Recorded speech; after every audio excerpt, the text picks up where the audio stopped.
2월 14일 수요일입니다. 굿모닝 브리핑 시작합니다. 가장 먼저 중앙일보 기사입니다. 지난 1일에 개봉한 영화 건국전쟁. 이승만 전 대통령의 업적을 부각하고 세간의 부정적 평가를 반박하는 데 초점이 맞춰진 다큐멘터리입니다. 어제를 기준으로 32만 명의 누적 관객 수를 기록하면서 다큐멘터리 영화로는 이례적 흥행이라는 평가를 받고 있습니다. 영화를 보고 난 후 관객 중에는 눈물을 훔치거나 박수를 보내는 경우도 있었고요. 반면 왜곡이 너무 심하다는 반응도 나오고 있습니다. 정치권 역시도 엇갈린 반응을 보이고 있는데요.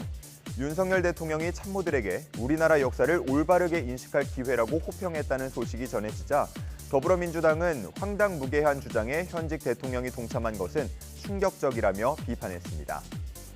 한편 가수 나얼이 SNS에 영화 건국전쟁 포스터 사진을 올린 후 온라인에서는 댓글 공방이 벌어지기도 했는데요.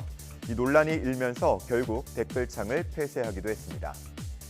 총선을 2달여 앞두고 각 정당은 결집력을 키우고 또 중도층에 대한 접근성을 높이려고 하고 있는데요. 대중 콘텐츠의 활용도와 효과가 어디까지일지 주목되고 있습니다.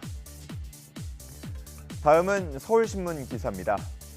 매일 290톤의 옷이 버려지고 있는 지금, 리폼 또는 업사이클링이 새로운 소비 행태가 되고 있습니다. 특히나 MZ세대를 중심으로 비싼 돈을 주고 샀던 명품이 낡거나 또 질렸을 때 그냥 버리기가 아쉬워서 재활용하는 경우가 있는데요. 이를 두고 갑론을박이 벌어지고 있습니다. 우선 리폼과 업사이클링이 친환경적인 새로운 소비 문화라며 긍정적으로 보는 시각이 있습니다. 이들은 처음 상품 거래 당시 이미 상표권에 대한 대가를 지불했기 때문에 이후 리폼을 하더라도 상표권자가 권리를 행사할 수 없다고 봅니다. 반면 권리 보호를 위해서 엄격하게 제한해야 한다는 의견이 맞섭니다. 특히나 원형을 바꿀 경우 상표권자의 권리를 침해한다고 보는데요. 실제 작년 프랑스 명품 브랜드 루이비통이 한 리폼업자를 상대로 제기한 소송에서 법원은 상표권 침해라고 판단한 바 있습니다. 다만 법조계에서는 상표권 침해 여부를 사안에 따라서 판단해야 한다고 보는 시선도 나옵니다. 작년에 있었던 재판부의 판단을 모든 사건에 적용하기는 어려울 거라면서 보다 신중히 접근해야 한다고 보는 겁니다. 명품 리폼, 소비자의 권리일까요? 아니면 상표권 침해 행위일까요? 다음은 조선일보 기사입니다. 노량진 컵밥거리, 저렴한 가격에 든든한 한 끼를 챙길 수 있다는 이유로 공무원 시험을 준비하는 공시생들에게 성지라고 불리기도 했습니다. 하지만 올해 9급 공무원 시험 경쟁률이 22대 1로 역대 최저를 기록할 정도로 공시생이 눈에 띄게 줄면서 걱정이 커졌습니다. 그런데 줄어든 공시생의 자리를 일반 관광객들이 메우고 있다고 합니다.